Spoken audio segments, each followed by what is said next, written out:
खबर है में खुश आमदेद। मेरे साथ हारून साहब, तैयार मलिक साहब और मैं हूं सैयद काजी। नाज़रीन, एक और नाअहली का सामना हुआ।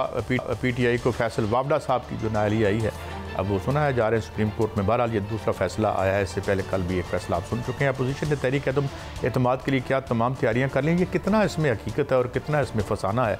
ये इतनी बड़ी जो बानमती का कुंभा है, ये क्या करेगा और क्या नहीं कर पाएगा, इस पर बात करेंगे। हुकूमत जो है वो काजी फाइज साहब का जो डिसेंटिंग नोट आया है, इस हवाले से मुख्तलिफ इंटरप्रिटेशन आ रही हैं। वज़ीर कानून भी कल मुख्तलिफ TV प्रोग्राम में बैठे रहे और हमारे साथ भी एतजाज़ हसन साहब थे, शायद आज भी हों, उनसे इस हवाले से बात करेंगे उनसे। और आलमी मालियाती इदारे पाकिस्तान के तालीमी निज़ाम को भी दुरुस्त करना चाहते हैं। भाई हमने प्राइवेटाइज़ तो आपके कहने पर कर दिया, उनकी करिए बंद करा दिए। बहरहाल देखते हैं वो क्या चाहते हैं। बट साहब, ये फैसल वावडा साहब हमारे भी दोस्त हैं, आप हैं, तो इनकी नाअहली तो हो गई, तो ये इसमें कोई ख़ास ज़्यादा मैसेज के तौर पे में लेना चाहिए या एक आम वाक़या है? बिस्मिल्लाहिर्रहमानिर्रहीम। कैसा फैसल वावडा साहब की नाअहली के इम्कानात बहुत ज़्यादा थे, बड़ी देर पहले से इसको डिले किया गया। असल जो अपोजिशन जिस पे नज़र रख रही है, जिसे आप जैसे साहिब इल्म इग्नोर कर रहे हैं, कहा जा रहा है, पुश किया जा रहा है इलेक्शन कमीशन को कि फॉरेन फंडिंग केस को फरवरी या मैक्सिमम मार्च में हर हाल में उसका रिजल्ट दें। अगर वो फॉरेन फंडिंग केस अगर PTI के ख़िलाफ़ आता है तो यकीनी बात है इमरान खान की मुश्किलात में इजाफा होगा। और यही दबाव है इलेक्शन कमीशन पर बादियुल नज़र में कि वो फैसल वाडा की विकेट तो गिर गई, उन्हें तो नहल करार दे दिया गया। अगर फॉरेन फंडिंग का केस आता है तो PTI का फ्यूचर फिर बहुत सारे सवाल जन्म हो जाएंगे। क्या जो सब लोग हैं वो बैठ के निशान पे रह सकते हैं? नहीं रह सकते। तो मेरा ख्याल है कि ये यकीनन हुकूमत के लिए नुकसान है। फैसल वाडा कम से कम इमरान खान की हद तक बहुत ज़्यादा सिंसियर से, बहुत ज़्यादा सिंसियर है, बड़े मौकल है, उनके लिए आउट ऑफ वे भी जाते हैं। बाकी तो कुछ दुम दुमा के करते हैं ना, इधर भी रखा उधर भी रखा। तो फैसल वाडा मेरा ख्याल है वो बंदे हैं जो शायद पार्टी भी चेंज ना करें, कुछ लोगों ने तो उड़ जाना, लेकिन फैसल वाडा का अगर सेनेट में भी होता तो इमरान खान का एक बहुत सपोर्टर कम हो गया।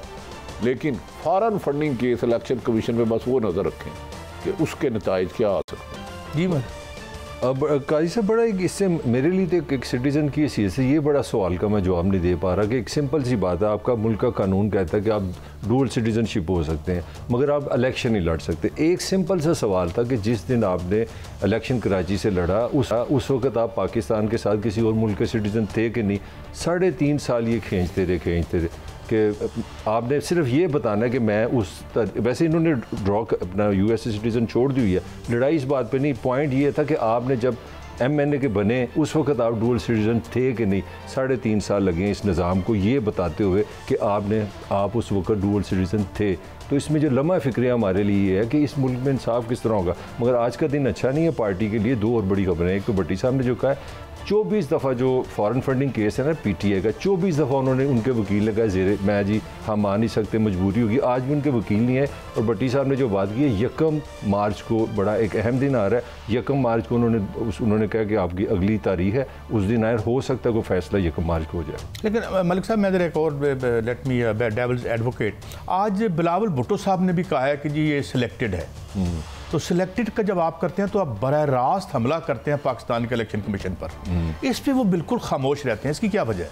मेरा ख्याल है आपकी इंटरप्रिटेशन गलत है। मेरा ख्याल है वो इलेक्शन कमीशन को नहीं कहते, जो बिलावल जी की इंटरप्रिटेशन है वो एस्टैब्लिशमेंट की तरफ इशारा करते हैं। मेरी अंडरस्टैंडिंग इलेक्शन कराना तो एस्टैब्लिशमेंट का काम नहीं है ना। ये बिलावल को मैं इंटरप्रेट कर रहा हूँ। मेरा ख्याल है बिलावल की जो नुक्ता नज़र है वो किसी और की तरफ। इसका मतलब ये है कि आपने इससे बहुत बड़ा इल्ज़ाम लगा दिया। सही। आपने इल्ज़ाम ये लगाया कि इलेक्शन कमीशन आज़ाद ही नहीं है, जो करता है एस्टैब्लिशमेंट के कहने पे करता है। सारे तो इस पे तो बिलावल जब कहते हैं फिर भट्टी साहब फिर तो क्रिटिसिज्म ठीक है जो लड़ाई कर रही है इस वक्त एग्जेक्टिव इसके साथ। इसका मतलब है कि ये कंप्रोमाइज्ड है।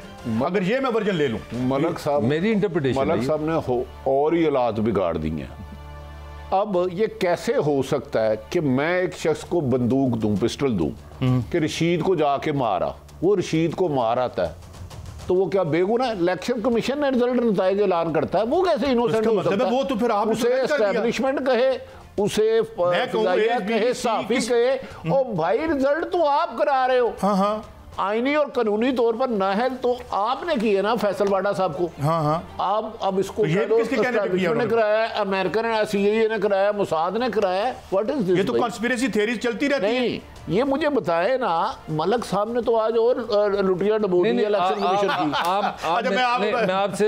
आप ईमानदारी से समझते कि जब अपना बिलावल जो 3.5 साल से एक बात सेलेक्टर करे, वो इलेक्शन कमीशन को कह रहे हैं, मेरा नहीं कह रहा। कानी साहब की मलक साहब इस बात में लॉजिक मुझे बता देना, जिसको भी कह रहे हैं इलेक्शन का नताइज आज फैसल वाडा को नाहल किसने किया? इलेक्शन कमीशन ने। इलेक्शन जीता कौन है, 18 में हारा कौन है, उसको नताइज किसने लाना? Election commission. तो फिर इलेक्शन कमीशन बरीउल जिम्मा कैसे होगा? नहीं हो सकता। टेक्निकली आप दोनों सही कह रहे हैं। टेक्निकल नहीं, इलेक्शन आप और मैं इधर कहते हैं गैर खत्मी गैर नताइज, जब तक इलेक्शन कमीशन नोटिफिकेशन ना करे आप एमएनए नहीं बन सकते। सही है, बिल्कुल दुरुस्त। फिर आप इलेक्शन कमीशन बरीउल जुर्मा कैसे हो गया?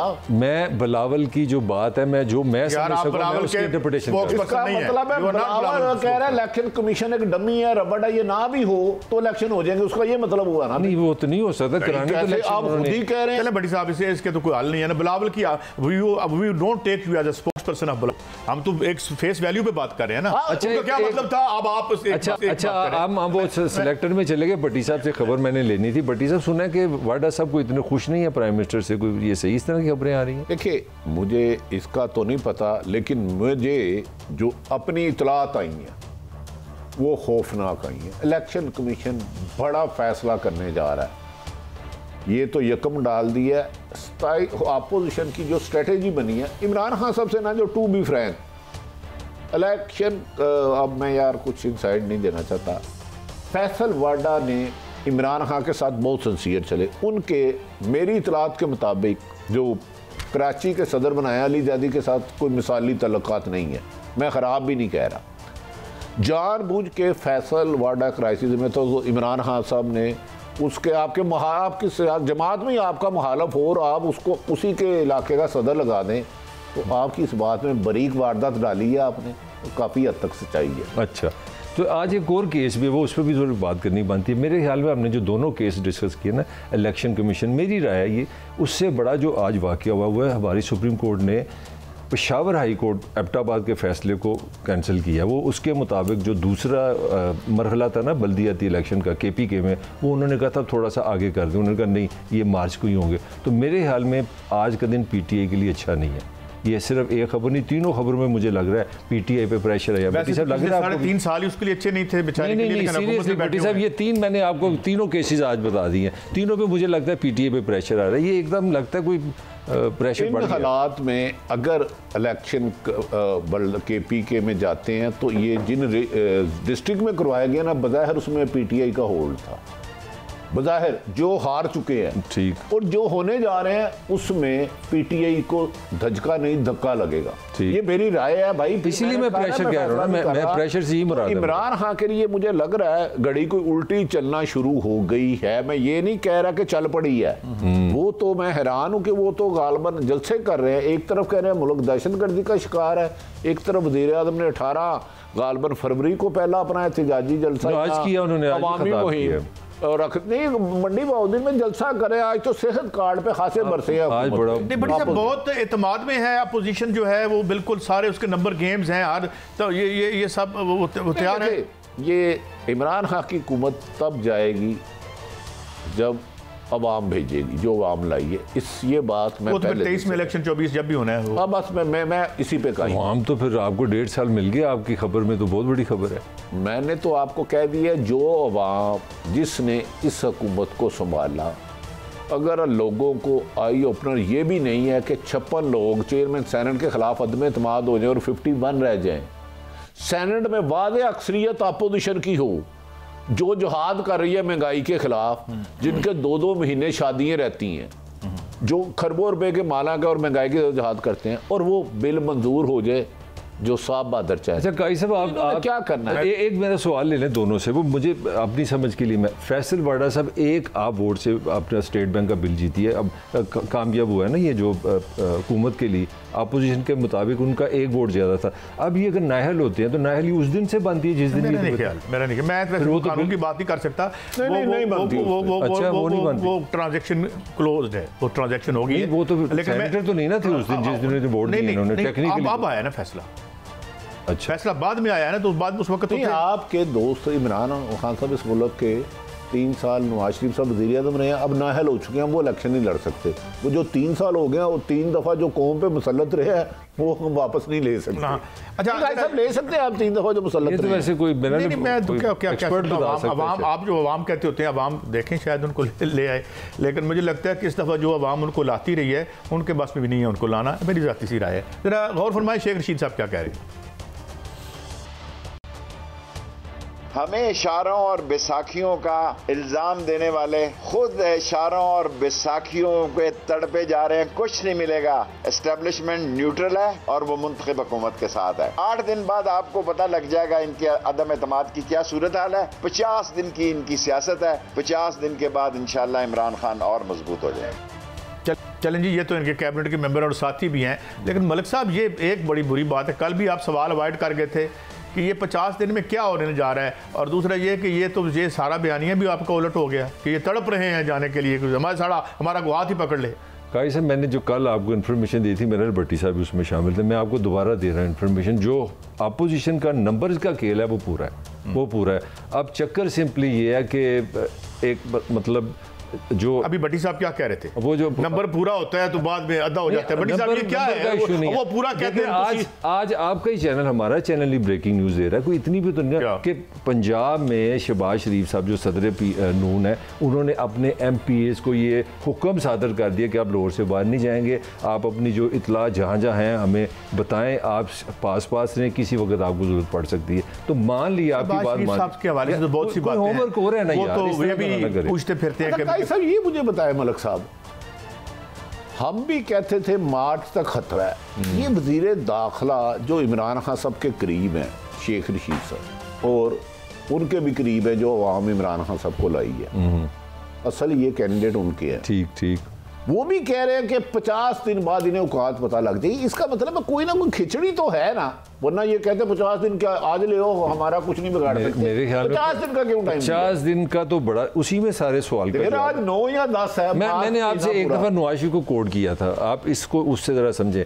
नवाजी से सवाल ये इस तरह ही समझ लें, मैं वहाँ बैठा हुआ तो उससे पूछा गया कि जनाब आप पे तो इल्ज़ाम इतने लग गए हैं, नाहल हो गए हैं, आपने ये अल्फाज इस्तेमाल करी। उन्होंने कहा पाकिस्तान में 1-2 ऐसे ओहदे होते हैं जब वो बदल जाए तो सारा सीन बदल जाता है। मुझे लगता है ये 50 दिन कुछ उस तरह का रेफरेंस दे रहे हैं कि पाकिस्तान में 50 दिन में बज़ाहिर कोई ओहदा नहीं बदलने वाला। मेरी इतला के मुताबिक कोर कमांडर्स की प्रमोशन या पोस्टिंग ट्रांसफ़र होनी है सितंबर में, और आर्मी चीफ की रिटायरमेंट है गालबान, वो तो नवंबर में है।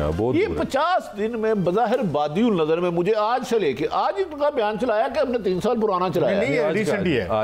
आज 9 है, ये 29 या 30 मार्च तक की डेडलाइन दे रही है। इस 50 दिन में क्या हो सकता है? भट्टी साहब बात यह है कि मुझे ख्याल में मैं भी इस बात में तो कोई शक नहीं है कि जितना फेलियर हुआ है इस गवर्नमेंट का, मगर सवाल ये है कि उधर भी तो देखें, सिंगल लार्जेस्ट पार्टी से तो हो नहीं रहा और 50 पार्टियां मिलकर हुकूमत चलाएंगी और सारा मैशत ठीक हो जाएगी। लिहाजा बड़ा मुश्किल से सवाल आते हैं। भट्टी साहब से पूछे ना, भट्टी साहब के सवाल के अंदर भी कुछ सियासत होती है। नहीं आपके ख्याल में 50 ठहरे जरा 1 मिनट हमें भी कुछ जानने दें। देखें, मेरी अपनी राय में 50 दिन तो शेख साहब ने ज़्यादा कह दी हैं। 50 में से 15 निकाल दे, 35 दिन तलवार है। ये यहाँ अपोजिशन को डैमेज करेगी, यहाँ हुकूमत को। अब उसके बाद पुरस्कून हो जाएंगे हालात। अगर अपोजिशन कामयाब हो जाती है फिर तो एक अलग बात है, वरना इमरान खान साहब को अपोजिशन 1.5 साल इसके भेजने का नाम भी नहीं लेगी। इमरान खान साहब की बात सुन लेते हैं, वो क्या कह रहे हैं। सिंध के अंदर एक पार्टी का लीडर है, 13.5 साल हो गए, उर्दू भी नहीं सही तरह बोलनी आती, बारिश होता है तो पानी आता है। आप अभी बारिश आती है तो पानी आता है, आपको पता है कि लोगों के हालात क्या है। और वो जरदारी साहब वो चेक बुक चोरी के पैसे से आ गया लोगों को खरीदने के लिए, कभी किसी को पॉलिटिशियन को खरीदता है, कभी किसी को खरीदता है। किसको खरीदे बड़ी साहब? ऐसा काजी साहब, मैं फिर आप गुस्ताखी माफ़ तो नहीं कर देंगे, सोशल मीडिया पूरा पीछे पड़ जाएगा। कभी किसी को ख़रीदता, कभी किसी को, जो भी ख़रीदता गलत करता। जहाँ तक मेरी अपनी अक्ल काम कर रही है, 25 जुलाई 2018 को जब इलेक्शन हुए थे, इमरान खान साहब की मेजोरिटी पार्टी नहीं थी, इत्तेहादियों से मिलकर हुकूमत ना ना ना ना ना ना, फिर फंस जाओगे, मारे जाओगे। आज़ाद लोग हुए थे, उनके लिए जहांगीर तरीन साहब का जहाज चिंगसी से ज़्यादा उड़ा। उनमें से मेरी इतला के मुताबिक 5 आज़ाद कैंडिडेट नून लीग के साथ मिल चुके थे। उन्हें किसने खरीदा, उन्हें किसने वापस किया? इत्तेहादियों का शुरू से मोहतरम इमरान खान साहब का कभी भी आइडियल ताल्लुकात चौधरी काफ लीग से नहीं रहे, ना MQM से। ये इत्तेहाद किसने बनवाया? ये खरीदा, डराया, या अवाम के पुरजोर इसरार पे? वो मलक साहब एक सवाल का सिर्फ जवाब। इसमें तो फिर बल्कि मैं थोड़ा सा मैं भी टिप इसमें डाल दूं, जो जनूबी इत्तेहाद था, अब जनूबी पंजाब इत्तेहाद, वो PTI के इलेक्शन पे नहीं आया, वो भी इलेक्टेबल से, वो भी सारे PTI में बाद में आए थे। इलेक्शन के जीत गया ना, वो तो पक्की बात है, तोहफतन दिया गया। मैं कह रहा हूँ ना भाई, ना कोई माने तो फिर पॉइंट ये कि हुकूमत बनानी कैसे बनी, मुझे वो बताया। जरदारी खरीदते हैं, ये बात सच होगी। एक वज़ीर आज़म साहब कह रहे हैं ना मुल्क का, यार मैं तो नहीं कह रहा। और सरकारी खर्चे पे गए हैं, वहाँ एक सरकारी तकरीब में खिताब कर रहे हैं, वो के उधर गरीबों की बात करनी चाहिए। लेकिन मुझे मलक साहब, ये कारी साहब आप बताएं, आप साहब इल्म हैं। साहब मैं तो अल्लाह दिल लगती कहूँगा, खुदा लगती कहूँगा, जो मैं देखिए, मैं तो आपको ये बबांगे धोल कहता हूँ कि इवन एक मिसाल ले लेते हैं, मैं और मेरे दोस्त में इसको एंडोर्स कर देंगे। हल्का 133 में एक आना भी गलत नहीं लगा, और बिल्कुल शफाफ तौर पर मैंडेट जो है वो मलिक साहब आप गवाही देते हैं। काजी यार बड़े सियासी, असल सवाल था जवाब दियो ना, जो असल सवाल आपसे किया मैंने कहा है कि देखो जो मैंडेट हुआ है खानेवाल में PTI और यहाँ 133 में, वो बिल आप गवाह हैं, उसमें एक पैसा भी इस्तेमाल नहीं हुआ। मैं आज भी कायम हूँ। मेरा मतलब ये है कि जब इमरान खान साहब जीते तो हुकूमत के करीब तक नहीं थे। पीपल्स पार्टी और नून लीग मिल जाती तो वादे अक्सरियत इनकी हो जानी थी। वो जरा ये सवाल है साहब आपके लिए। आज़ाद अचानक 4 बंदे जो इस वक्त 2 एडवाइज़र है पंजाब हुकूमत में, उनकी राना सनाउल्लाह से बात हो गई थी, वो नून पे जा रहे थे। MQM और काफ लीग GDA, ये किस तरह इमरान खान साहब ने सियासी टॉक की, कोई आर्गूमेंट से की कि जनाब मैं आपसे काउंटर क्वेश्चन कर देता हूँ। जब हमारे नुमाइंदों ने सेनेट में इधर या उधर इलेक्शन देना होता है तो राना सनाउल्लाह साहब से पूछते हैं। इसका मतलब है आपसे सवाल ना किया जाए, सिर्फ काउंटर सवाल का। यार एक राना सनाउल्लाह साहब ने एक क्रेडिट तो आप देंगे ना इमरान खान को कि वज़ीर आज़म साहब सही कह रहे हैं। नहीं, इमरान खान को एक क्रेडिट आप देंगे कि इनके KPK के जो MPs से जिन्होंने पैसे लिए थे, जिनकी वीडियो लीक हो गई थी, इन्होंने उनको पार्टी से निकाल दिया था। ये तो इसका बहुत अच्छी बात है, बहुत अच्छी बात, इसका क्रेडिट तो बहुत अच्छी बात है। जहांगीर तरीन लेन देन हुआ है मगर उन्होंने निकाल लिया। जहांगीर तरीन ने के 40 ग्रुप में लोग थे, उन्होंने इशाया दिया और जो गुफ्तगू भी की वो भी सबके सामने है, वो क्यों नहीं निकाले? 2 दर्जन है जी, ये तो बस ये तो इस तरह मैं लफ्ज़ मैं तो इस्तेमाल 2 दर्जन तो कोई फल की दुकान लग रही है। अच्छा कादी साहब, ख्वाजा साहब की पहले उन्होंने लफ्ज़ का अगर हमायत हासिल है, अब फिक्रे पे गौर करें, हम रिपोर्टर है ना, तो फिक्रे पे मान लिया 2 दर्जन है, हम इसको तस्लीम कर लेते हैं, तो आज ही इमरान खान के खिलाफ अदम एतमाद दे दे, क्यों नहीं दे रहे? अगर मान लिया आपकी बात, काजी साहब हमने ख्वाजा साहब की बात सच, वो शाहिद हकान अब्बासी साहब ने गालबन 22 कहा था, इन्होंने 2 और बढ़ा दिए, इन्होंने 2 और बढ़ा दिए, तो फिर मुझे बताएं इमरान खान के खिलाफ भी हैं, इमरान खान के दुश्मन भी हैं, इमरान खान को कहते हैं मुल्क ने भी दिवालिया कर दिया, हालांकि लूट मार 40 साल इन दोनों ने किया। 2 दर्जन होने के बावजूद वादी अक्सरियत हो गई है, फिर अदम एतमाद ला क्यों नहीं रहे? मुझे काजी साहब ये बताएं जरा, मुझे भी तो एक आधी राय तो अपनी दे दें यार, लोग आपको सुनना चाहते हैं, मैं तो वैसे बैठ जाता हूँ बीच में। एक में पहले आपको 60 और सुनवा देता हूँ। काजी साहब में यही प्रॉब्लम है। इसका सिंपल सा जवाब है, मैं दे देता हूँ। या तो ख्वाजा साहब झूठ बोल रहे हैं या किसी से डरते हैं, तीसरी ऑप्शन आप मुझे बता दें। अब देखें इतनी यकजहती है और माशाल्लाह एक दूसरे पर एतमाद का ये आलम है, और कहते हैं 2 दर्जन बंदे भी हैं और जरदारी साहब भी हमारे साथ हैं। अब ये मैं आपसे सवाल पूछता हूँ ना, मैं यही तो काजी साहब कह रहा हूँ कि बदकिस्मती है, कोलो फेल का सियासतदान में इतने तजादात हैं, इतने तजादात हैं कि हमारे सर पे उतने बाल नहीं है। ये इन्होंने खुद कहा, पेट फाड़ने का बयान मोहतरम शहबाज साहब ने दिया। इसीलिए मैं अक्सर कहते हैं ना, माजी को अलग नहीं किया जा सकता था। और यही आसफ अली जरदारी जो शहबाज साहब से मिलने गए, उन्होंने कहा मुझे अल्लाह भी माफ नहीं करेगा। ये कहाँ आवाम है यार, ये मफादात का खेल है, चाहे अपोजिशन में है चाहे हुकूमत में है। जो इनके साथ मिल गया अपोजिशन के साथ वो नेक हो गया, जो हुकूमत के साथ मिल गया वो उनके लिए नेक हो गया। अवाम से ही इनका रास्ता नहीं है। इसका मतलब है 2 दर्जन लोग भी आपके पास हैं, आपके पास इत्तेहादी भी आ गए हैं, तो भाई किस चीज का इंतजार कर रहे हो? ले आओ अदम एतमाद, खत्म करो खेल। बात तो एक ब्रेक है मलिक साहब, ब्रेक है, ब्रेक के वापस आएंगे, ये गुफ्तगू देखेंगे। और अदम एतमाद अगर आ रहा है और इतने ये पूरे एतमाद है, तो कहाँ से ये काम शुरू होगा या नहीं होगा? एक ब्रेक के बाद।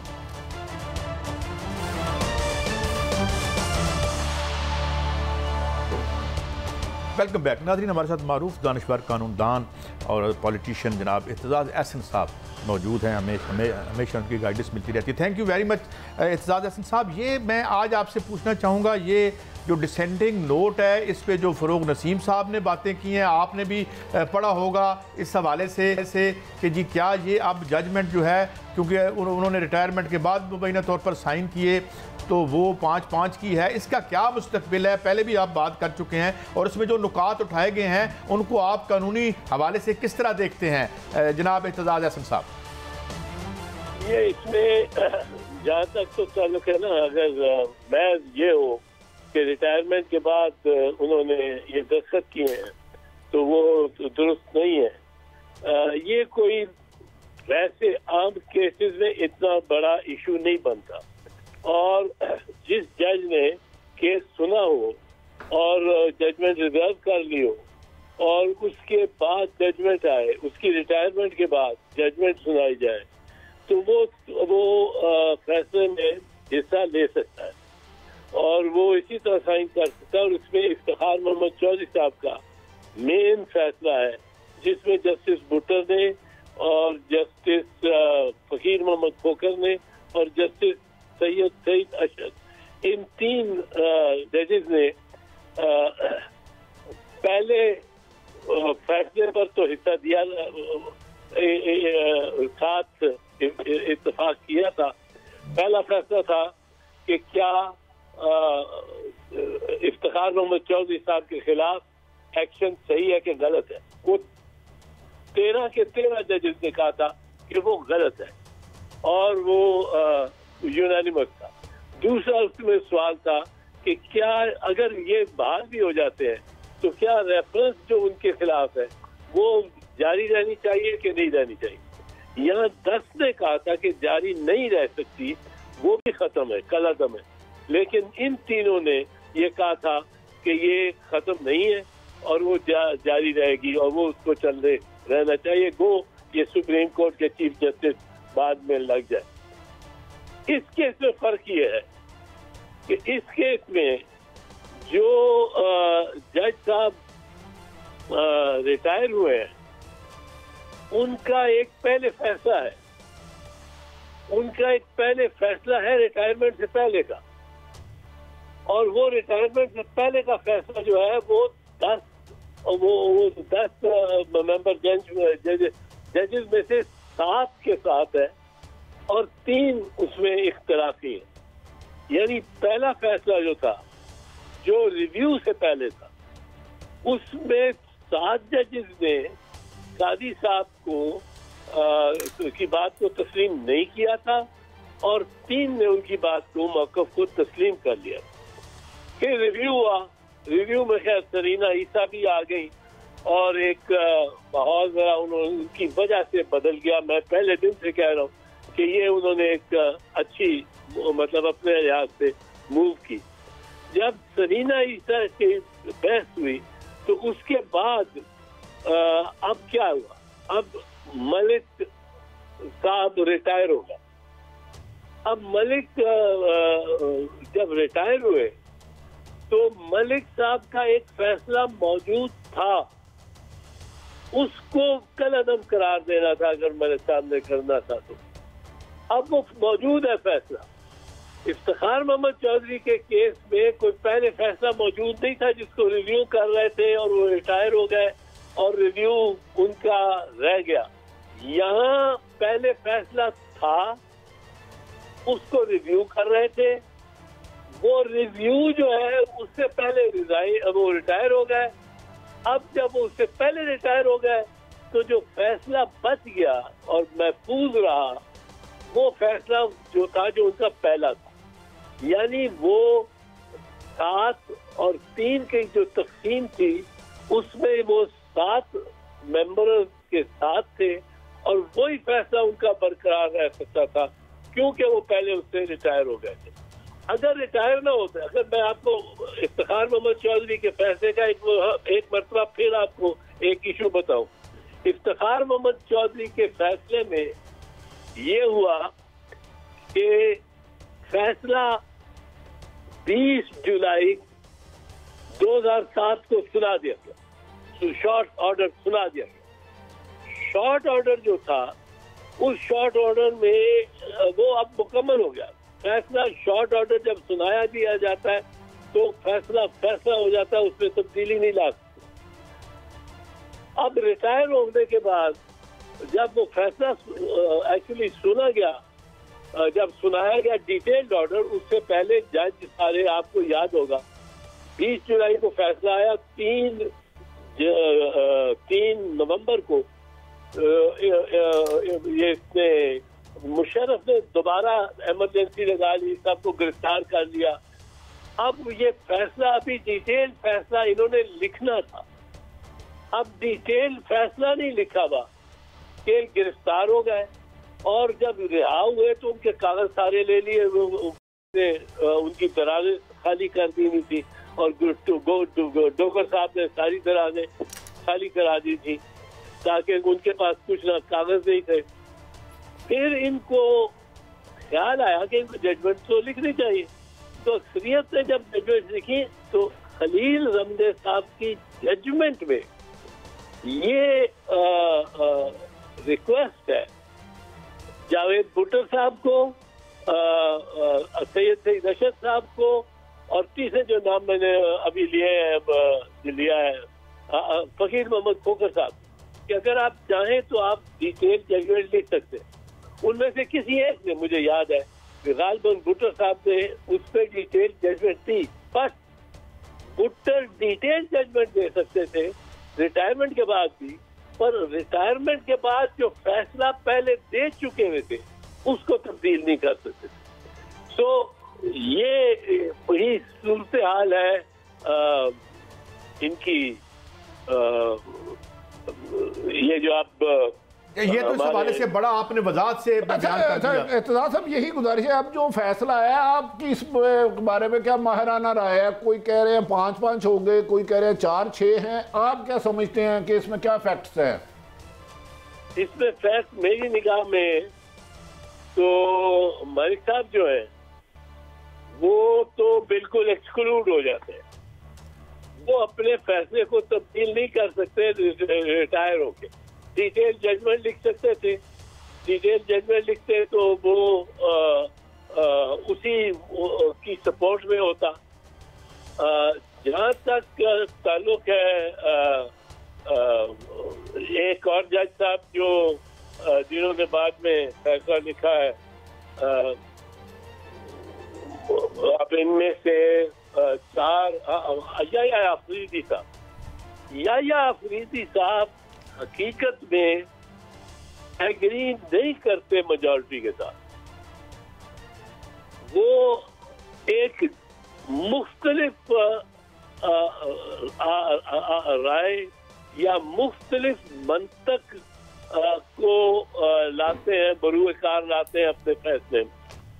अब अगर मंतक बरूए कार जो लाते हैं वो मुख्तलिफ हो तो वो फैसला भी मुख्तलिफ हो गया है, मेजॉरिटी के साथ वो फैसला मिलाया नहीं जा सकता। और रिव्यू में भी इसीलिए उन्होंने अलहदा फैसला लिखा है कि रिव्यू की जरूरत नहीं है।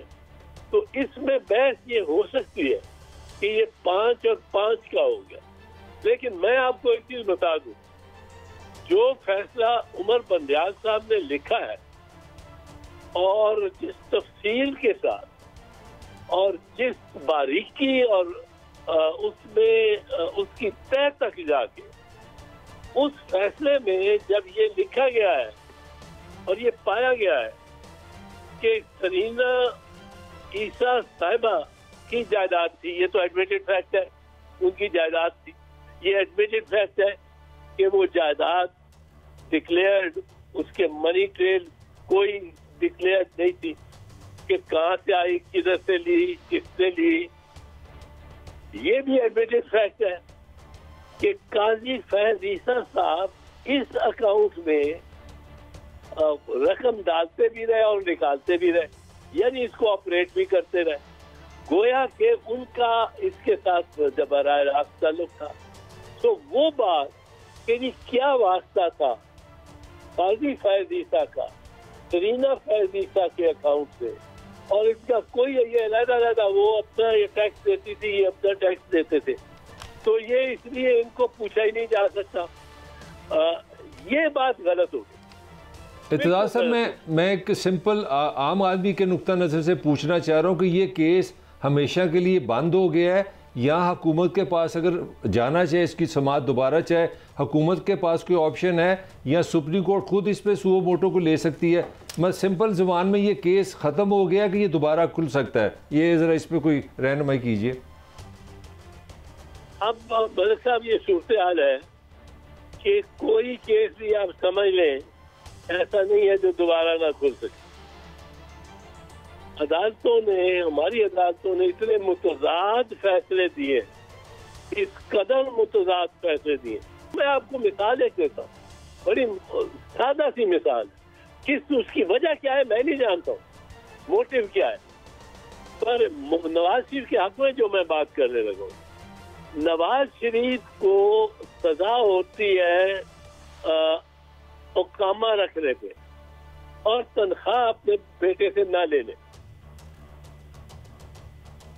उनके ही वजीर है, वजीर खारजा और वजीर दाखिला और वजीर पानी बिजली, एक साहब जो 3 वो खारजा भी और दाखिला के भी वजीर है, खारजा आसिफ साहब, उनकी वो जो हुकामा है उन्होंने डिक्लेयर भी नहीं किया और उससे वो तनख्वाह भी लेते रहे 40,000 दिरहम। जब सिर्फ वाटर एंड पावर मिनिस्टर थे उनको 15,000 दिरहम मिलते थे। जब वो डिफेंस मिनिस्टर साथ हो गए तो उनको 25,000 हो गए, और जब वो फॉरेन मिनिस्टर भी हो गए तो उसी कंपनी ने उनको 40,000 देना शुरू कर दिया। इत्तेदार साहब, आप इतनी इंपॉर्टेंट बात कर रहे हैं, लेकिन ये हमारी टाइम की जो कंडीशनैलिटीज़ हैं, हम फिर कल आप इस पर बात करेंगे। लेकिन 2-3 बातें नाज़रीन वजाहत से आई कि कोई केस भी खुल सकता है और जो बहुत अहम नुकात थे। पट्टी साहब, मैं मुझे क्विक ब्रेक लेनी है, तो वो खैर चीज़ें सामने आई। ये बड़ों की बात है और बड़ों का ही खेल है, इसमें चाहिए हमें यही था कि इस तरह की एक आवाज़ हो जो चीज़ों को एक्सप्लेन कर सके। हाजिर होते हैं ब्रेक के बाद।